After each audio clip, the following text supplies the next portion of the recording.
Meus amados, estamos iniciando a primeira parte do tempo comum. Esta primeira parte que se estende até o primeiro domingo da Quaresma, melhor dizendo, até a quarta-feira de cinzas. E o tempo comum, ele não tem nada de extraordinário. Na liturgia, nada de extraordinário. Tudo muito simples, porque neste tempo, a importância maior deve ser dada à palavra. Lógico, toda celebração, a mesa da palavra e a mesa da Eucaristia, elas têm a mesma dignidade. E a palavra de Deus sempre é digna de muita atenção. Mas é uma forma pedagógica de dizer que neste tempo, maior atenção à palavra de Deus, a palavra de Jesus, aos seus ensinamentos e também aos gestos, atitudes de Jesus. Porque o tempo comum é o tempo em que nós aprendemos com Jesus. Vamos seguir Jesus e aprender com Jesus. Vamos verdadeiramente nos colocarmos como discípulos de Jesus. Aí nós entendemos o Evangelho de hoje, que está dentro deste contexto. O Evangelho de São João. João Batista, ele vê Jesus passar. Ele estava acompanhado de 2 dos seus discípulos. Ao ver Jesus passar, ele aponta para Jesus e diz: eis o Cordeiro de Deus. 2 considerações nisto. A primeira, João Batista reconhece que chegou ao fim a sua missão e que agora esta missão será continuada por Jesus. João Batista, que foi o precursor, João Batista, que preparou o caminho para a chegada do Senhor, agora reconhece: a minha missão está cumprida e é aquele que vocês devem seguir, ou seja, o Cordeiro de Deus, Jesus, é Ele que vocês devem seguir. Outra coisa é o que João Batista diz: eis o Cordeiro de Deus. Jesus é identificado como o Cordeiro de Deus. A imagem do Cordeiro no Antigo Testamento, ela representa alguns momentos da história do povo de Israel. E o mais importante foi a libertação da escravidão do Egito, quando Deus fala a Moisés e orienta Moisés para que Moisés pudesse dizer ao povo: sacrifiquem um cordeiro e o sangue deste cordeiro unjam o umbral das portas, para que quando o anjo exterminador passar, as casas que estiverem ungidas com o sangue do cordeiro não sejam atingidas. O cordeiro que o profeta Isaías anuncia, ele foi levado ao matadouro como um cordeiro, fazendo referência ao Messias. Então o cordeiro, ele tem a imagem de salvação, de libertação. E também no templo de Jerusalém, sacrificavam-se os cordeiros, e o sangue do cordeiro era derramado sobre o altar, um gesto de purificação e de renovação da aliança com Deus. Então o cordeiro também significa aliança. Quando João Batista aponta para Jesus e diz: eis o Cordeiro de Deus, João Batista está dizendo: eis aí o Salvador, eis aí o Libertador, eis aquele que virá para estabelecer pelo seu sangue a purificação dos nossos pecados e definitivamente a nova e eterna aliança com Deus. Ele é o Messias, ele é o esperado. Já no início deste Evangelho de São João, nós temos toda esta riqueza. Ouvindo João Batista, os discípulos dele seguem Jesus. E Jesus, ao perceber que eles estavam o seguindo, para e se volta para eles e diz: o que estáis procurando? O que estáis procurando? E de uma forma súbita, porque foram pegos de surpresa pela pergunta de Jesus, eles respondem uma outra pergunta: mestre, ou rabi, mestre, onde moras? Também aqui mais algumas compreensões. Esta pergunta que Jesus faz aos discípulos de João Batista, que depois se tornarão seus discípulos, é a mesma pergunta feita a nós.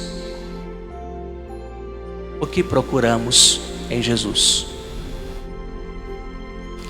Nós também recebemos este anúncio de que Ele é o Cordeiro de Deus e que Ele é o Filho de Deus.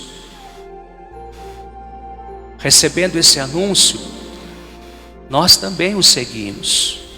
Estamos aqui celebrando, temos a nossa vida de cristãos, mas a pergunta é pertinente: o que nós procuramos em Jesus? O que nós queremos dele? Talvez para nos ajudar na resposta, a pergunta que os discípulos de João Batista fizeram é importante. Mestre, onde moras? A casa é o lugar da intimidade. A nossa casa é o lugar da nossa intimidade. Na nossa casa nós temos objetos, nós organizamos a nossa casa e ali está a nossa personalidade. Nós podemos identificar uma pessoa, ver um pouco o perfil da sua personalidade observando as suas coisas, observando a sua casa. A gente vai conhecendo uma pessoa quando olhamos para o gosto que ela tem, enfim. Então, quando os discípulos perguntam para Jesus: onde moras? Ali eles manifestam o desejo de participar da intimidade com Jesus, de aprender com Jesus, de saber mais profundamente quem é Jesus.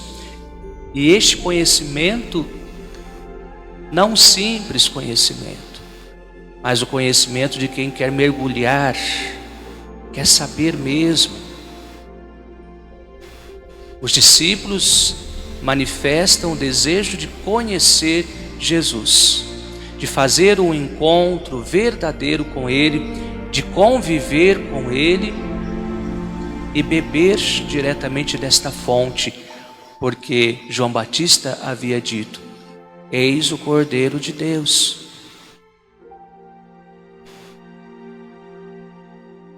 Os discípulos seguem Jesus, os discípulos de João Batista, passam agora então a serem discípulos de Jesus, permanecem com Ele. Depois, André, um destes discípulos, vai procurar Simão Pedro, seu irmão. Talvez aquele momento com Jesus tenha sido tão forte, tenha sido tão marcante, que André, ele vai partilhar isto com Simão Pedro, com o seu irmão. Ele vai dizer a Simão. Então a gente imagina como foi este encontro, este momento com Jesus, nas palavras de André. Ele diz assim: encontramos o Messias. Em outras palavras, eu me encontrei com aquele que eu esperava, tão anunciado por João Batista. Eu me encontrei com Jesus, o Cristo, o ungido. Eu me encontrei com o Messias. Eu me encontrei com o Filho de Deus. Este encontro foi muito profundo. Ele busca Simão Pedro e conduz Simão Pedro até Jesus. Jesus, ao olhar para Simão Pedro, ele diz: tu és Simão, filho de João. Tu serás chamado Cefas. Jesus muda o nome de Simão Pedro. E esta mudança de nome, na palavra de Deus e também na vida religiosa, tem um significado. Mudar o nome é uma mudança de vida. Mudar o nome é assumir uma missão. Quando se troca um nome, é porque ali está o desejo de se vivenciar algo novo. Na nossa igreja católica, por exemplo, a mudança de nome representa esta mudança de estado, esta mudança de missão. O Papa, por exemplo, o Papa, ele muda de nome. Nosso Papa atual, Papa Francisco, se chamava antes de Papa Francisco de Jorge Bergoglio. Ao assumir o papado, ele muda de nome. Ele escolhe um novo nome. Então tem toda uma representação nisto. Ora, o que então nós podemos aprender? O que ao final deste evangelho ainda podemos aprender? Podemos aprender que neste tempo comum, que é o tempo que nós vamos seguir Jesus e aprender com Ele, vamos nos colocar no tempo do discipulado, reconhecer que nós não estamos prontos. Nós vivemos um processo na vida, um processo de mudança. Hoje nós estamos assim, mas amanhã podemos estar de outro modo. Há um crescimento ao longo da vida. Isto acontece na nossa vida afetiva, na nossa vida emocional. Enfim, isto acontece também na vida de fé. Por isso que é comum ouvirmos as pessoas dizerem que quem tem mais idade representa ter mais fé. As pessoas mais idosas expressam maior fé, porque a vida é assim.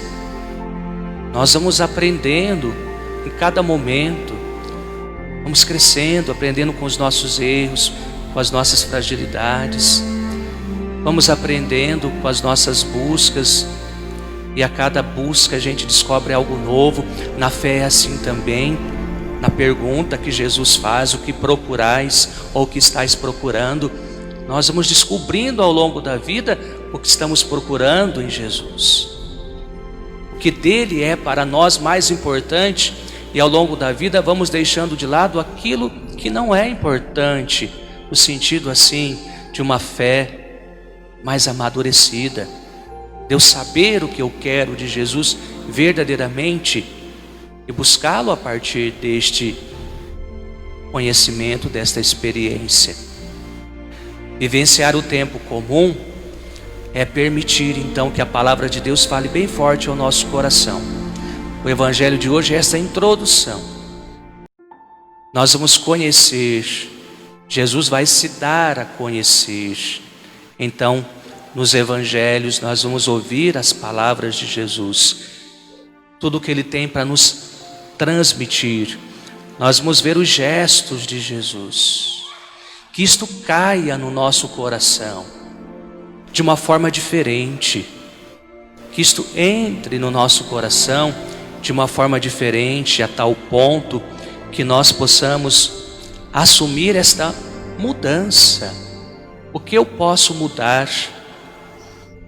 O que eu posso mudar? Jesus dá um novo nome a Simão Pedro, Cefas, pedra.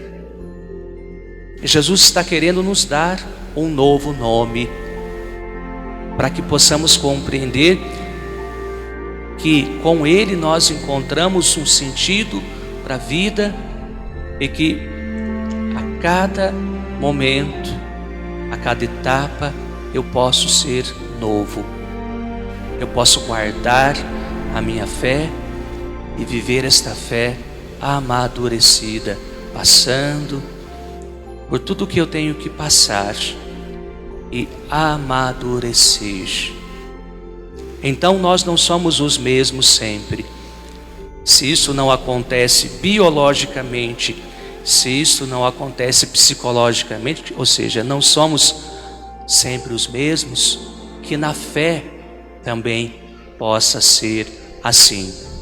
Seguir Jesus para alcançarmos com ele uma identidade tão profunda que São Paulo, na segunda leitura, na primeira carta aos Coríntios, ele diz: quem adere ao Senhor, torna-se com ele um só espírito. Penso que é nesta vivência deste tempo comum que manifesta em nós esse desejo, sermos com Jesus um só espírito. O que é ser um só espírito? Pensar o que Jesus pensa, sentir o que Jesus sente, querer o que Jesus quer, fazer o que Jesus faz, falar o que Jesus diz. Enfim, buscarmos sempre mais uma identificação com Ele. Sempre, sempre, sempre uma inquietação dentro de nós. Eu preciso ser como Jesus, porque eu encontro nele, assim como os discípulos de São Batista encontraram o Cordeiro de Deus. Eu encontro nele a minha salvação, a minha libertação. Eu encontro nele o amor de Deus. Eu encontro nele a vida eterna. Ele tem que ser tudo para mim. E eu quero que ele seja tudo para mim e tudo em minha vida. Para que não aconteça de estagnarmos na nossa fé. Desculpem o termo, mas é fato, para que não tenhamos apenas uma casca de cristãos, para que não tenhamos apenas uma casca de cristãos, mas que sejamos cristãos e sejamos cristãos naquilo que há de mais profundo, até mesmo na nossa identidade de espírito com o Senhor. Busquemos neste tempo comum, repito, fazer esse caminho de fé. Jesus nos propõe, a liturgia nos propõe, a igreja nos propõe. Lá no finalzinho do tempo comum, desta primeira parte, quando depois vamos dar uma parada para celebrarmos a Quaresma, Semana Santa, Páscoa, tempo pascal, e retornarmos novamente depois do tempo pascal, a segunda parte do tempo comum, que vai se estender até o final do ano, na festa, na solenidade, de Cristo Rei do Universo. Se assim fizermos esse caminho que já nos propõe este segundo domingo do tempo comum, tenho certeza que quando chegarmos lá na festa de Cristo Rei do Universo, vamos entender este processo de mudança e vamos poder dizer: sim, agora na minha fé eu percebo que as coisas estão diferentes. Eu amadureci mais, eu cresci mais, eu conheci mais Jesus e, portanto, eu o amo mais do que eu amava antes.